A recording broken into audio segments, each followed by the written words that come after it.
Welcome to Living United. My name is Lori Piquel Stengel.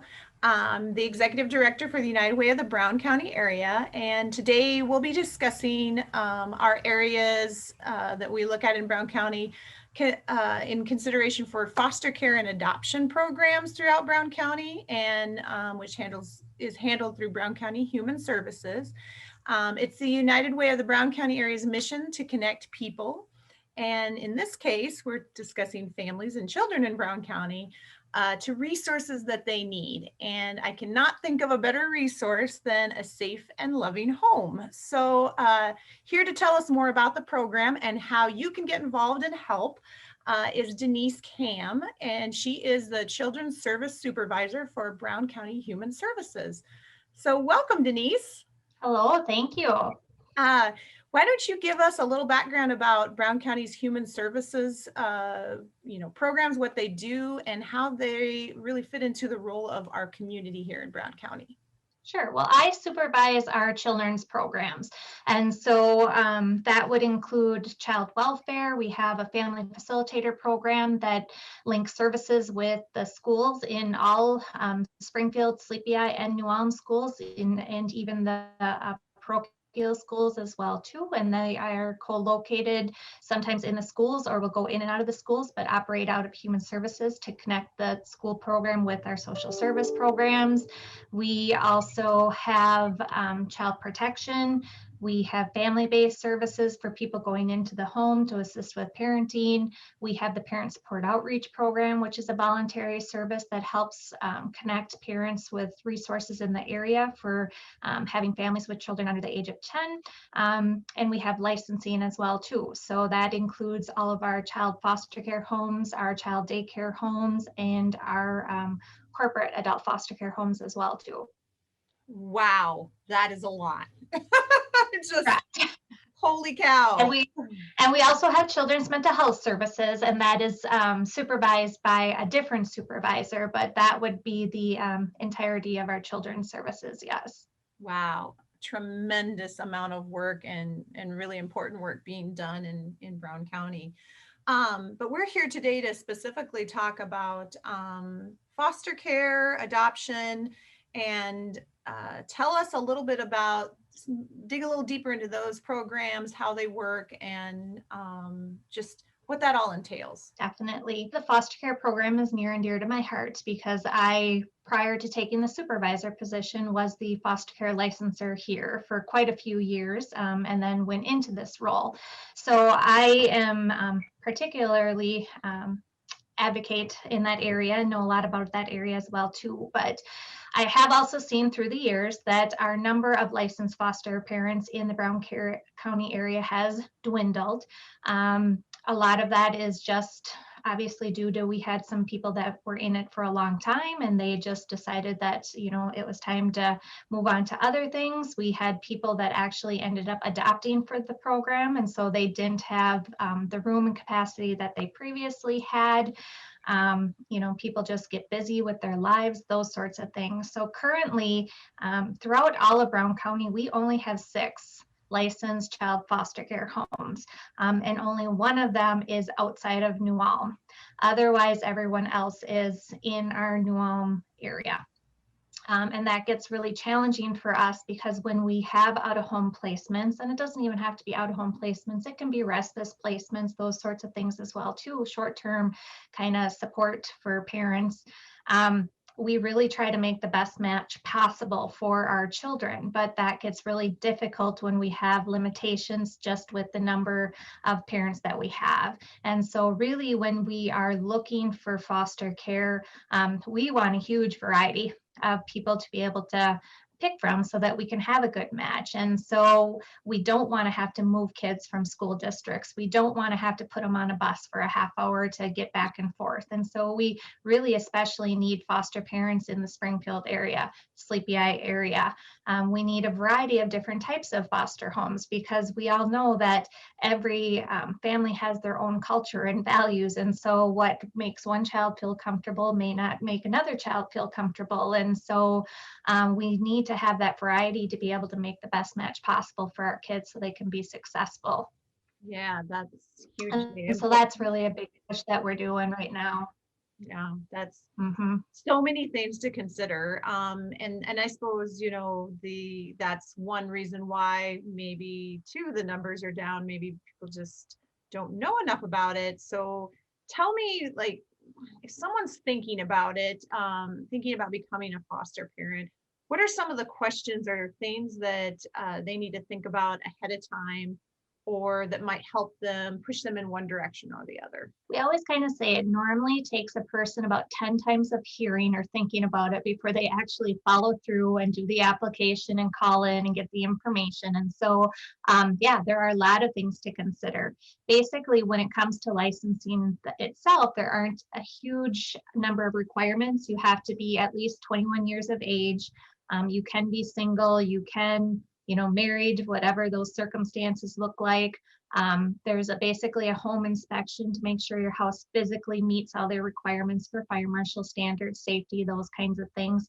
But it doesn't necessarily have to be a house that you own. You could rent, you could be in a duplex, those kinds of things as well too. Um, there is a background check that is completed on everybody in the household that is 13 and older. We do a lot of parenting and training and information to help support foster parents along the way. A lot of questions we get are, what if I don't feel comfortable with this age or that gender, or I have my own children and I, have never parented a teenager before, which in itself can be scary to most people. And so really with foster care, there is also a lot of leadway to be able to pick. So a lot of people choose to maybe parent the children or the ages of the children that they themselves biologically parent. And so if I've got younger kids, that's what my comfort level is. So you can come in and basically say, at this point in time, I feel comfortable only caring for kids under the age of 7, or I'm willing to take older kids, or I've got females in my home, so I would prefer to only have females, or you can pick and choose, gender, ages, numbers, I can do a sibling group, or I can only take one child, those kinds of things. You can also choose the extent of how involved you want to be. I talked before about respite care. Respite is really just a short-term alternative. And so it's to help support our current foster parents and families that have children in the home to basically give them a little bit of a break. A lot of these kids have some special needs, and so it takes special tools to be able to care for them. And a lot of family members don't want to bring out their own family or friends, and so they get reluctant to look for other alternatives to help them. And so with respite care, it's finding somebody that's willing to take them maybe for a weekend here or there, 1 and 2 nights during the months. And that goes for our current foster parents as well too, because with us only having those 6 licensed homes, all of them are pretty much full. And so when they have a vacation or an activity or something that they want to go to, then we need someone to care for those kids when they take that break as well too. So there's the option of doing short-term respite care. There is the option of doing foster care in general. There's also the option of doing foster to adopt, which is a lot of our foster parents may not necessarily, excuse me, go into this looking to adopt, but they've got a child in their home for almost 12 months, and when it comes to the option of them not being able to return home, they've built a connection with them and they decide that they would really like to adopt these children. And so they are what's called a concurrent home, meaning they foster them, and then if that opportunity arises, they have the opportunity to adopt them if that's what's in the best interest of everybody. So that's kind of what's a little bit different with our foster care program is we don't serve just private adoptive families and looking for children. There are agencies out there that if people are looking to adopt children, we would connect them, but otherwise ours is you enter it as a foster parent, and if that opportunity arises to adopt, you would have the opportunity.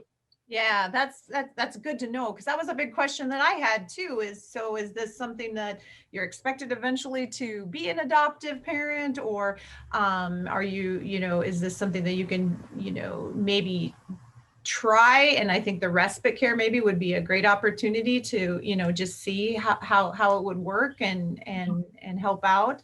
But it sounds like you also have a lot of trainings and things, so good support systems for people who are interested. It's not just like you get this child dropped off at your door and see you later. Correct. We do a lot of networking with our foster parents. I mean, when we first have them licensed, there are the mandated reporting or mandated trainings like doing car seat training or sudden infant death training or mental health training, those kinds of things. But along the way, we are talking with them every step of the way about, looking beyond the behaviors and why these are happening and how this child maybe needs to be interacted with differently than other children because this is how their response is going to be. We also try to host quarterly meetings with getting all of the foster parents together so they can network with each other and kind of talk about what they're seeing, what they're doing. Our foster care licensor is very involved between our case managers and our foster homes so that we're kind of all on the same page with what the expectations are. And it's constantly evolving and changing because of the dynamics of where we're at. I know also too, some people are really concerned that I work. How can I be a foster parent? We do what we can to help support our foster parents. And so if they need childcare, we help facilitate and find that childcare provider. We also have income that helps pay for that childcare so that it's not coming out of that foster parent's pocket. They're working, can't get a child to a certain visit, so we will help facilitate and do the transportation for that. So basically, also our foster parents, they receive a reimbursement from the state, which is basically a reimbursement for their care, for food, shelter, clothing, any of those things that will come with providing care for children. We also have funding available to help, for like those extra activities if they're involved in sports, if they want to go on school or class trips, those kinds of things. And so I know sometimes, again, people are like, how do I do all these things? But we offer as much support as we can so that we basically include those children into their lives and help with that as well. When you get right down to it, there's maybe fewer barriers than one might think to being able to really facilitate making this happen. So hopefully if people out there are interested, thinking about or have thought about becoming a foster parent, want to learn more, who should they contact or where should they go? Definitely, there's a couple options. The state of Minnesota, so the Department of Human Services just has general information on foster care in general, or they can go to our Brown County Human Services website, and we have information on there regarding foster care, how you can find the application, contact information, or if they just call Brown County Human Services and state that they're looking for information on foster care, our licensing worker would be more than welcome or more than happy to give them a call back, have some conversations. And a lot of it too, I know people sometimes are scared that if they call, that means that it's a commitment, but a lot of times it's really just a conversation with say, okay, let me answer your questions and let me give you some information and we'll go at your pace with how you want to go with this. Yeah, great. Well, wonderful. So I am sure in your line of work, you have seen many wonderful success stories in this area. Is there one in particular you would like to just share, give an idea of really the positive side of foster care? Well, I know a lot of people are scared with foster care because they think I'm going to take this child in my home, I'm going to love them, I'm going to take care of them, and then they're going to leave and I'm going to have this big hole in my heart. And it is difficult to see children go. However, what we always talk about is you have left a lasting imprint on that child for their entire life. They may not have known that there was a different way to live or a different way to do things or a different way to talk, until they came to your house and they experienced all these different things with you. And then they leave, but they take that with them. And that may not be, tomorrow or the next day. It may be 5 years down the road. And I think that's the part that when you talk about those stories, it's when those kids come back and they find those foster parents or they find us and talk about how that had an impact on their life and how they still remember these tiny little things that happened or things that we might have found to be insignificant that they really took to heart, and they come back later on and say. And there's a lot of them that they seek out their foster parents later on or still maintain a relationship. And so there are opportunities, but like I said, it can be very hard letting them go, but the biggest thing is to remember that you have made a difference in their life, and they will know that. Oh, that's just wonderful. So definitely a lot of benefits and pluses, not only for the child, but also for the adult that is becoming that foster parent. That is absolutely wonderful. And so you had told us there's only about 6 currently right now, foster uh, parents out there in Brown County community. What, on the flip side, how many children typically are needing placed in foster care? Sure. So I kind of looked at our numbers, and right now, so far this year, we had 40 children that entered out of home placement this year. And we also had 34 children that left placement. However, those are all numbers within social services. So that includes kids that went to foster homes, that includes kids that maybe went to a treatment facility for mental health or are in a group home for developmental disabilities, those kinds of things. We also, when children go into foster care, look to see if there are relatives or other people that have had a significant relationship with them, and they have the ability to get licensed for foster care while they're caring for those children. So when I talk about all those numbers and only having 6 homes, those would be the children that go to a non-relative foster home. But otherwise, we do have relatives that do step forward and say they want to be a placement opportunity for this child, and then they do the licensing while they care for their related child in the home.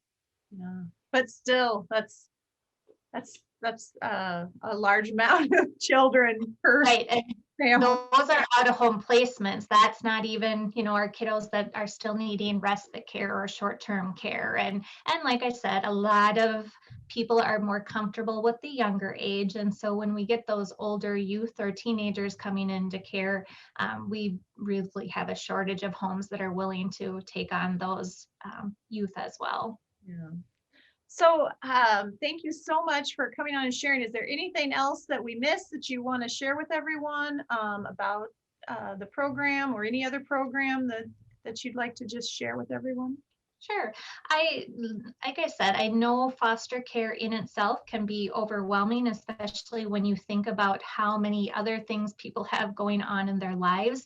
But it's a huge, great resource, and it really does make a difference in children's lives, and it helps us too in our community as well too, to be able to get those children into other environments again so they can have other experiences and feel that security and attachment, so that at some point in their life they are able to make their own choices and maybe break some of that generational stuff that's going on and be able to move forward. And so that itself takes an entire community to do. And that's what happens when people get involved with foster care. Yeah, it's a long-term kind of goal and game, but so needed and so worth it to make our communities better places to work and live. That's for sure. Well, thank you so much for taking the time to sit down with me to discuss the foster care program and how it all works. And hopefully maybe we encourage some people to learn more or to take that final step. Maybe this is that 10th time they've thought about it and they're ready to give you a call or check out the website. So thanks again so much. We really appreciate all that you guys do over there at Brown County Human Services. Sounds good. Thank you again for having me. Anytime. All right, everyone. Thank you so much for joining us for Living United, connecting people to resources in Brown County. Welcome back to Living United. The United Way of the Brown County area, along with the Brown County Chambers, have developed a new grant program to aid individuals and families struggling due to the impacts of COVID-19. It is the United Way of the Brown County area's mission to connect people to the resources they need when they need them. And now more than ever, our many sectors of the business community are really suffering due to layoffs, lost wages, and shutdowns. So the United Way started a COVID-19 emergency assistance program for our local nonprofits called Tip Jar. That was back in the spring in March, and that was really, really well received and desperately needed. We had so many generous donations that really helped many of our hardworking nonprofits to stay afloat during the beginning of the pandemic. So now we're back. Tip Jar did so well for our nonprofits that we really want to build on that success and put it out there to help individuals and help families that have been impacted by COVID. And here to tell us more about that grant program and how it came about is Michael Luft with the New Ulm Chamber, and he is the president there. So, hey, Michael, how are you? I'm good, Lori. How are you? We're very good. So, tell us about how this whole idea came about to really start raising funds and to put together some sort of help for those in the business sector who are really mostly impacted because of all of the mandates and the shutdowns and those sorts Yeah. of things. Yeah, there's just been a lot of strain in the business community over the last year. And, this really came about because some of the business owners were really worried about their employees. A lot of them had reduced hours on their employees, furloughs, shutdowns, things happened, and it was beyond the control of those owners. So they were the ones really that started this. The local small business owners were really concerned about their employees and they wanted to help out, but they didn't know how. And so then, as Chamber of Commerce and United Way, we really came together and started this fund. And it was to directly impact individuals that have had their wages reduced for a considerable amount of time now. Yeah, and I know that you reached out to me initially, and we had talked about, just how we had started the original Tip Jar, the COVID relief for nonprofits. And obviously United Way, that's kind of our thing, is we make grants to local nonprofits. And you were like, hey, we got to be able to do something to help individuals. And although our 501c3 wasn't able to make grants to individuals, we found a loophole, didn't we, Michael? There's always a way. There's always a way. Always a way. Barriers aren't always there for, we started a 501c3 of ourselves at the chamber back in January of 2020. And we really were using it for workforce development funds. And we thought, what a great way to make this happen. And we are able to give to individuals. So, along with the United Way, we were able to create this fund that has helped individuals in the communities of Brown County. Well, and like I said, that's the great thing about partnering and collaboration. There, you usually can find a way with bringing all of us together. And we were lucky enough that Twin River Design, Andrea Gerke, was willing to update her Tip Jar site that she had started originally for our COVID-19 emergency assistant grants for nonprofits, and really turn it into our landing page for this new grants program that we've developed for individuals and families. So if you go to tipjarbrowncounty.org, you're going to find a lovely, beautiful page that really reminds you of why we want to help people and support our local Brown County community. So I'll just that's all I'll say. I'll let you go there and check it out. But there's also two buttons on the homepage, one to apply and one to donate. Why don't the chamber's kind of handling the donation side of it. So Michael, tell us a little bit about how people can donate. Yeah, you can donate in two ways. You can donate on tipjarbrowncounty.org. That is through PayPal, or you can use your credit card on that site. That gets routed to the Chamber Foundation, or you can come in directly to the Chamber and make out just a regular check or cash donation. Our Chamber is located at 1 North Minnesota Street. We're open from Monday through Friday, 8 a.m. to 5 p.m. And all those are 501c3 tax deductible donations. Check with your accountant. Yeah, and also too, United Way can also accept donations, not through our website. We recommend you go through tipjarbrowncounty.org to do it electronically. But you can stop by the United Way office, which we have a new office out at the New Ulm Event Center upstairs in the office complex, 301 20th Street South. We're suite number 7. at the top of the stairs. So we encourage you, if you want to drop off a check, we can make sure that that gets to the New Ulm Chamber Foundation and put aside for an individual or family for a utility bill, for a daycare bill, for rent or mortgage. Anyone who's hurting right now because of the pandemic and because of all of the shutdowns and everything, we're all kind of going through right now, but some hurting more than others. Yeah, absolutely. And I think it's really important that these are for essentials for people. We're not just giving money away for no reason, behind on mortgage or rent payments, electricity, whatever it might be. These are going to essential services for these people. Yeah. So what to expect if you feel like, hey, I need these services. This sounds like me.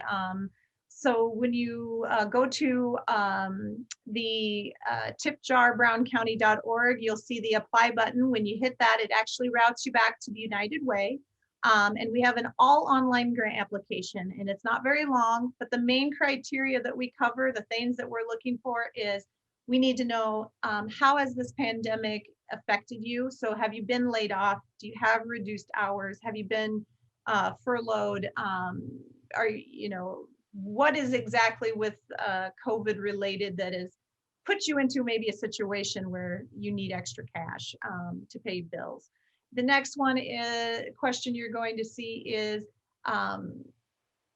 tell us that what your situation is. What is it? Is it rent? Is it mortgage? Is it daycare? What is the problem? And then you have a space where you can actually take a photo and upload the bill. So overdue utility bill, late notice, eviction notice, that kind of thing.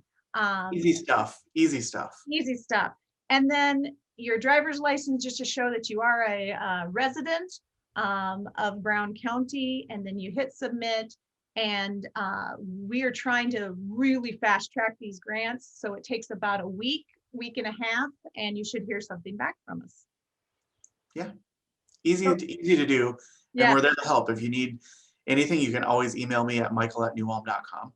Yeah, and the same here too. If you have any trouble with the grant application, have questions, do I qualify, do I not, or what are we exactly looking for, please reach out to the United Way. We're there to help you, walk you through this. So you can either call us at 507-354-6512, or you can reach out to us via email, and that's unitedway@newulmtel.net. So if you have questions, please do give us a call. We're here to help, and really want to make sure that everybody has the resources they need so we can all get through this together. And if you can afford to make a donation, please do. This is one of the best ways you can really help your community right now. I agree. Anything else you want to share, Michael? No, I'm looking forward to a good 2021. Hopefully we can start doing some things in person again and networking and getting on with life. So 2021's got to be better, right? That's right. And like I said, and there's no better way to start off a new year is put our best foot forward. If you need help, reach out and get that help. If you've been doing okay and had an okay time of it financially, make that donation. We really could use it to help some of our community members that are hurting right now. So we will get there together. We're stronger united, right? Absolutely. Thanks, Michael, for sharing. Yes, thank you. Yes, and we'll talk soon. Sounds good. Thanks, Lori. Bye. Before we wrap up, I just want to update everybody on a couple pretty exciting new things with United Way. So as of December, we have decided to partner with Bridging Brown County. And so the United Way will be taking over contracted services for that particular program in our county. Super exciting. The mission of Bridging Brown County, of course, will not change, neither will the United Ways. We will just be partnering and helping to do what we have been doing for many years, is connecting, networking, and helping people find resources throughout the entire county. So we look forward to partnering with businesses out there, as we always have. And just to let you know that any inquiries for this next coming year's cohort for leadership programs, they can contact me, Lori Piquel Stengel, 507-354-6512. And of course, you can always go to our website as well, either for Bridging Brown County or United Way Brown County area. So the other great exciting news is both offices now will be housed at the New Ulm Event Center. Their office complex, which is upstairs, is one of the spaces that we will be running our services both for Bridging Brown County and United Way out of. So just to find us, go to the event center. The new address is 301 20th Street South, and we're in suite number 7. So you can park outside in the parking lot on the side. We have guests enter the side entrance. It's the second door, and it's marked business entrance. You head straight back and take a quick left and up the stairs, and we are at the top of the stairs. We should be having signage up soon. So come visit us at our new location. And of course, you can always give us a call or check out our website for services and resources, or you can send us an email. All right. Thanks, everyone. Bye.